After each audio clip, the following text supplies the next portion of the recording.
오늘 우리에게 주신 하나님의 말씀은 고린도전서 2장 1절로 2절의 말씀입니다. 고린도전서 2장 1절로 2절의 말씀, 한 마음으로 같이 합독하겠습니다. 형제들아, 내가 너희에게 나아가 하나님의 증거를 전할 때에 말과 지혜의 아름다운 것으로 아니하였나니, 내가 너희 중에서 예수 그리스도와 그 십자가에 못 박히신 것 외에는 아무것도 알지 아니하기로 작정하였습니다. 아멘. 동부구역 나와서 특송해 주시겠습니다.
어느 지방에 교회가 있는데 그 옆에 절간이 붙어져 있습니다. 나란하게.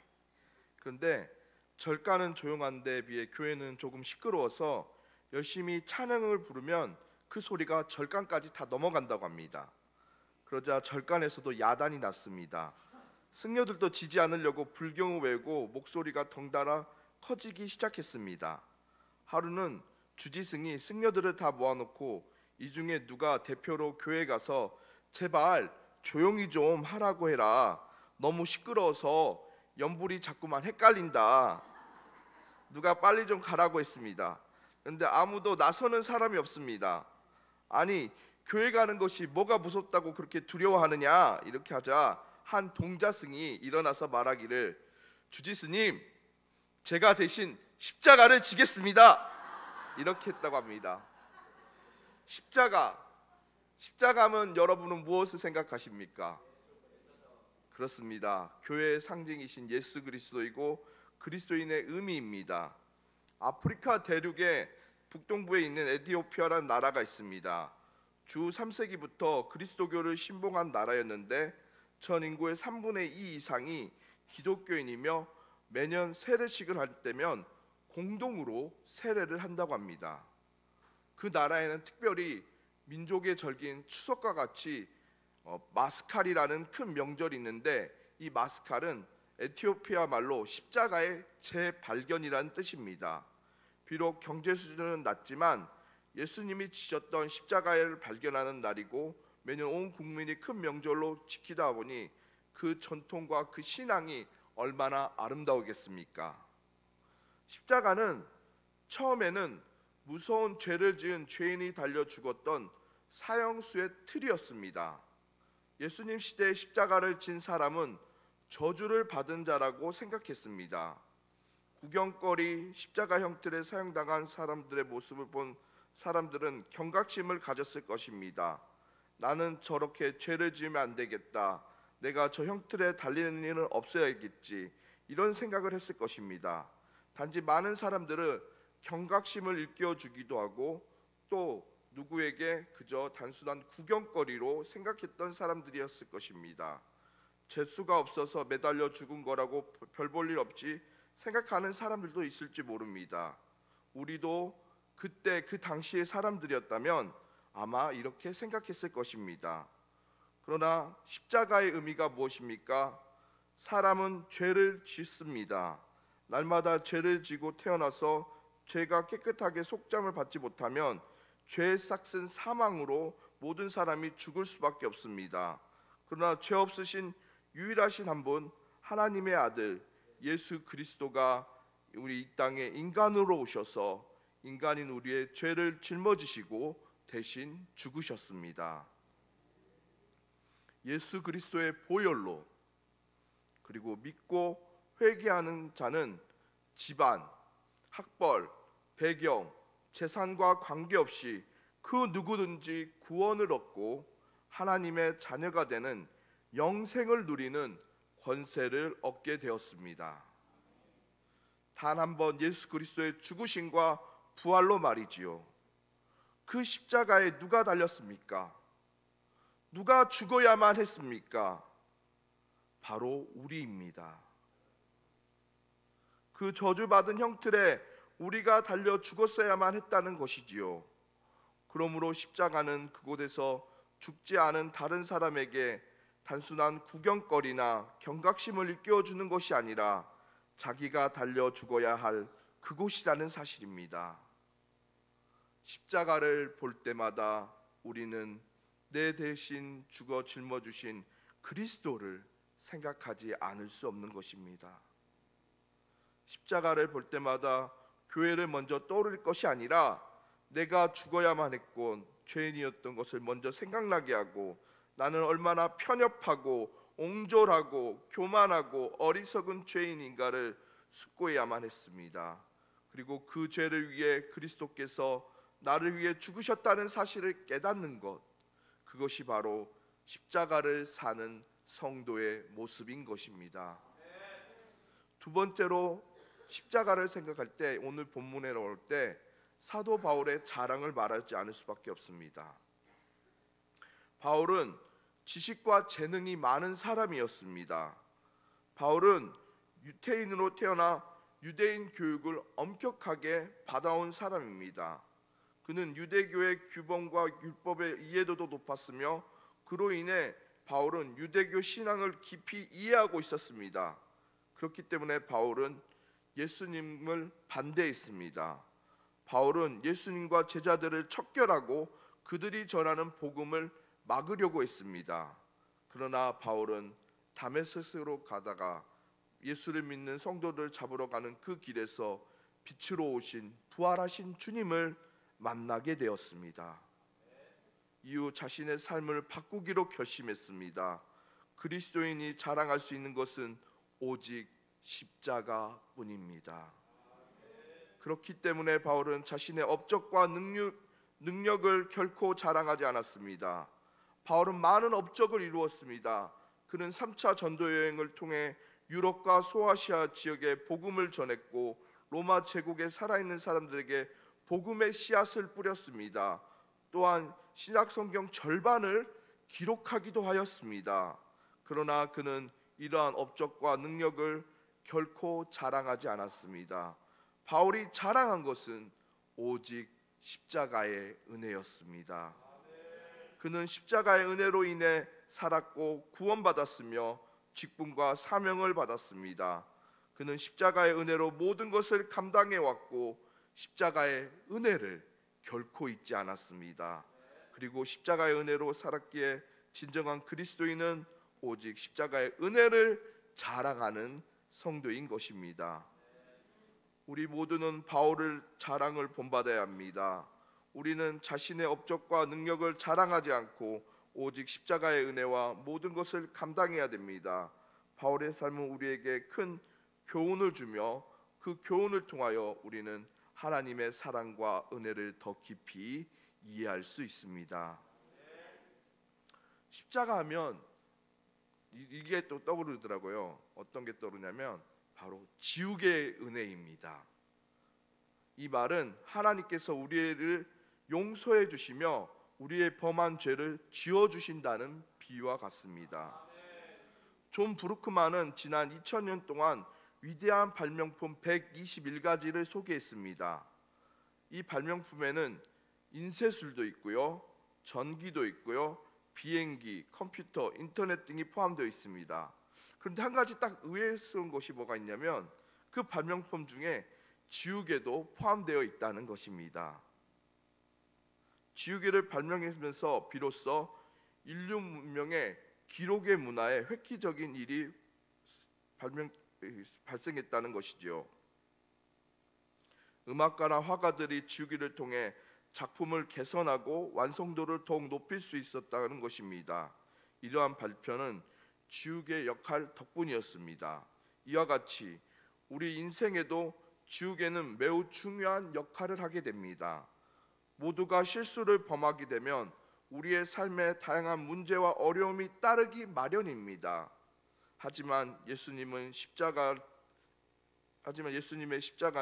이러한 문제와 어려움 그리고 우리가 범한 죄를 지워주는 지우개와 같다는 것이지요. 예수님의 사랑과 용서는 우리의 실수와 죄를 지워주시고 새로운 시작을 할 수 있게 해주십니다. 십자가의 보혈을 통해 우리 모두의 원한을 없애주시고 사랑과 화해를 앞세워 나아갈 수 있게 하십니다. 이것이 진정한 크리스찬의 삶인 것입니다. 네 번째로 십자가는 평화요 화목케 하는 은혜가 있습니다. 살아계신 하나님과 하나님으로부터 멀리 있었던 죄인 간의 사이, 그 어떤 것으로도 메울 수 없었던 벌어져 버린 그 거리를 한 분 유일하신 구주이신 예수께서 메워 주셨습니다. 예수께서 산상에서 설교하실 때 말씀하셨던 팔복, 그 팔복 중에 일곱 번째가 무엇입니까? 화평케 하는 자는 복이 있나니 그가 하나님의 아들이 되리라 말걸음을 받은다 말씀하셨습니다. 이 말씀은 여호와 예수님께서 우리에게 하나님의 사랑과 더불어 인간의 관계에 중요한 것은 화평케 하는 것이라는 것을 말씀해 주고 있습니다.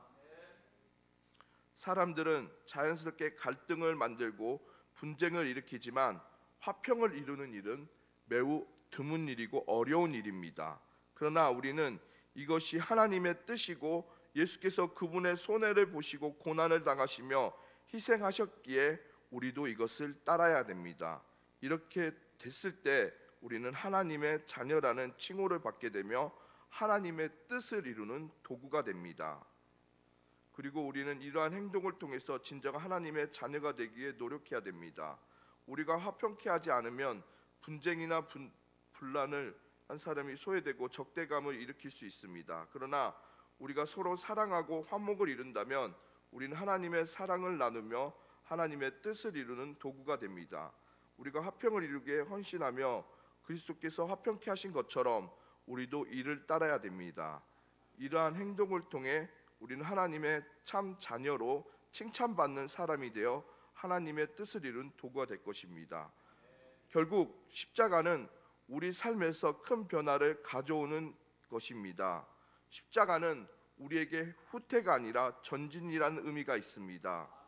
십자가는 죽음이 아닌 부활입니다. 저주에서 복으로 바꾸는 것입니다. 죽음에서 생명으로, 어둠에서 빛으로 나아가는 것입니다. 오래전에 십자가의 죽음과 저주로 자리였지만 그리스도의 속죄로 말미암아 이로 인해 우리는 모두가 저주가 아닌 축복의 인도의 자리로 나아갈 수 있게 되었습니다. 십자가는 우리를 절망과 좌절의 자리에서 벗어나 우리를 살게 하는 은혜의 자리입니다.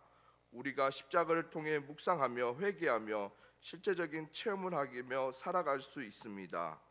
십자가의 은혜는 우리를 변화와 회복의 소망으로 인도합니다.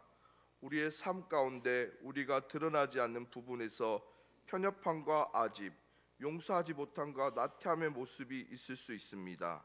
하지만 십자가의 은혜로 우리는 변화되어 거룩한 성도의 모습으로 새로워질 수 있습니다. 만약 우리가 그리스도인으로 십자가의 정신과 의미로 살아간다면 이 문경시가 복음화되는 데 아주 중요한 중추돌이 될 수 있을 것입니다. 십자가는 순환절에만 기념하는 것이 아닙니다. 1년 365일 우리가 실제적인 묵상과 회개의 체험을 하며 십자가의 은혜를 경험할 수 있기를 바랍니다.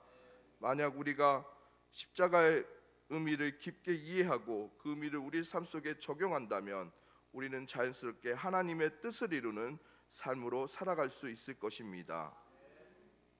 영국 선교사이며 탐험가인 리빙스턴 박사가 아프리카 오지에서 선교와 봉사사역을 하던 시절입니다. 리빙스턴이 고향 친구 몇몇으로부터 아프리카에서 고생하고 있는 그를 위해 후원할 결정을 편지를 보냈습니다. 자네 아프리카 선교에 적극적으로 돕지 못해 미안한데 그래서 이번 교회에서 청년들을 보내줄 테니 그곳까지 가장 쉽게 갈 수 있는 길을 알려주게라는 내용의 편지였습니다. 왜냐하면 청년들이 지원은 하지만 아프리카라는 지역은 너무 어렵기 때문에 당시 아프리카로 들어가는 교통편이 불편했고 그곳까지 가는 큰 모험이 있어야 하며 또 아프리카 선교 후원이 하는 사람들이 거의 없던 시절이었기 때문입니다. 친구의 편지를 받은 리빙스턴은 이렇게 답장했습니다. 이곳까지 쉽게 오는 결정이지만 오겠다는 사람은 나는 사양하지 않겠네. 나는 길이 없어도 오겠다는 사람을 원하네. 길이 없어도 가겠다는 사람, 그런 사람은 하나님의 은혜를 체험한 사람이며 목표가 분명한 사람이며 헌신되고 훈련된 사람입니다. 사람이 좋게 하거나 사람을 기쁘게 구하는 사람은 하나님을 기쁘게 하는 사람이 아닙니다. 십자가의 길은 험하고 영광스러운 길입니다. 너무 쉬운 길, 미래가 보장된 길만을 고집하는 것은 그리스도인의 결정이 아닙니다. 우리에게 절실한 필요한 것은 예수 그리스도를 뜨겁게 사랑하는 마음을 가지고 십자가를 지는 삶을 살아야 된다는 것입니다. 챈트리는 십자가를 지는 것에 대해서 5가지를 얘기했습니다. 첫째, 십자가는 보편적이라는 것입니다. 보편적이라 함은 그리스도를 따르는 구원의 모든 자들은 모두 십자가를 져야 된다는 것입니다. 저와 여러분이나 모두 보편적으로 십자가를 져야 된다는 뜻입니다. 두 번째, 십자가를 지는 일은 영구적이라는 것입니다. 날마다 자기 십자가를 지란 말씀처럼 십자가를 진다는 것은 한 번 지는 것이 아니라 날마다 져야 된다는 사실입니다. 셋째, 십자가를 지는 것은 의지적으로 해야 된다는 것입니다. 십자가를 지는 것은 우리의 자유의지로 있는 것입니다. 우리가 의지적으로 지어야 할 때 우리가 질 수 있다는 것이지요. 다음 네 번째, 십자가를 지는 일은 고통스러운 일이라는 것입니다. 예수님이 십자가를 지실 때 고통당하신 것 같이 봉사할 때도 몸이 아프고 일해야 되고 내가 즐길 수 있는 시간도 드리고 수고해야 되고 쾌락게 쓸 수 있는 돈도 남을 위해 사용해야 되고 손해를 맛보아야 된다는 것입니다. 다섯 번째, 십자가는 곧 죽음입니다. 자기의 자존심, 자기의 만족, 자기의 쾌락, 자기 욕심, 자기 이익을 모두 죽여 십자가를 진다는 것은 목숨까지도 아끼지 않고 바치는 것이 됩니다. 여러분, 혹시 용서하지 못한 사람이 있다면 용서하시기 바랍니다. 예수님이 십자가를 원수 같은 우리를 끝까지 품어주시고 끝까지 사랑해 주셨습니다. 회복하지 못할 관계는 결코 없는 것입니다. 끝까지 인내하시고 끝까지 용서하시고 끝까지 사랑하시는 여러분이 되시기 바랍니다. 화평케 하시는 성도님들이 되시기 바랍니다. 팔복의 7번째 복, 화평케 하는 자는 하나님의 자녀를 일컬음다는 사실을 기억하시기 바랍니다. 십자가를 바라볼 때 그 십자가가 우리의 연약함, 불의한 모습이 변화되는 자리가 되기 바랍니다. 미움이 사랑으로, 절망이 소망으로, 나약함이 담대함으로, 고난이 축복으로 변화되는 은혜를 누리시기 바랍니다. 오늘 또 우리를 십자가로 인도하시는 주님을 바라보며 십자가의 은혜를 사모하며 십자가를 품는 성도님들이 되시기 바랍니다. 기도하겠습니다. 우리 주님의 십자가의 은혜 앞에 나아갑니다. 하나님의 아들의 죽음을 통해 세상을 구원하시고 회복하시기로 작정하신 하나님께서 그 아들의 순종과 사랑의 헌신으로 말미암아 역사를 이루어 주셨음을 찬양합니다.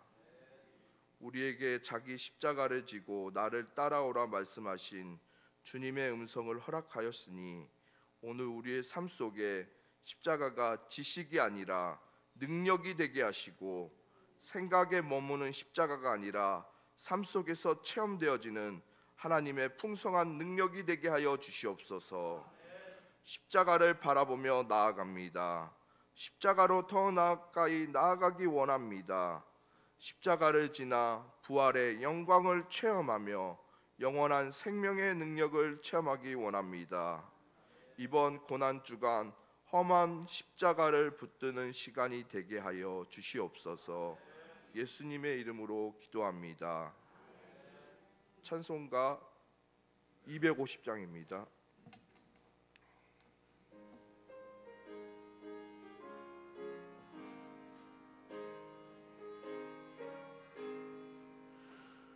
구주의 십자가 보혈로 죄 씻음 받기를 원하네.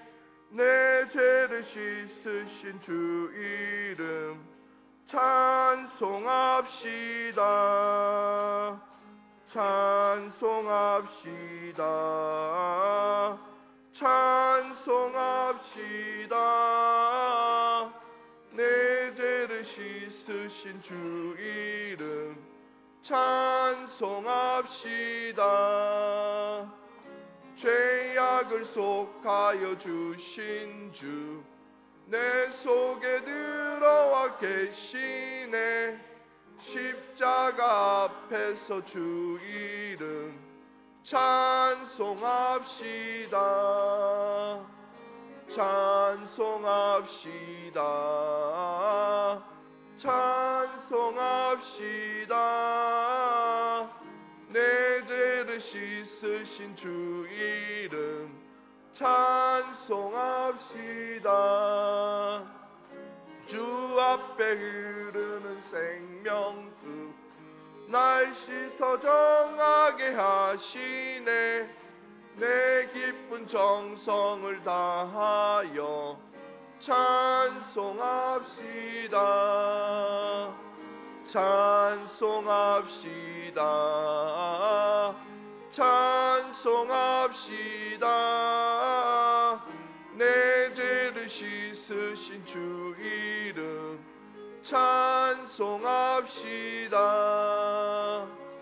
내 주께 회개한 영혼은 생명수 가운데 젖었네. 흠없고 순전한 주 이름 찬송합시다.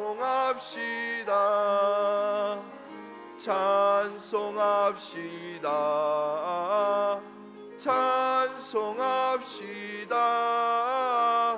내 죄를 씻으신 주 이름 찬송합시다.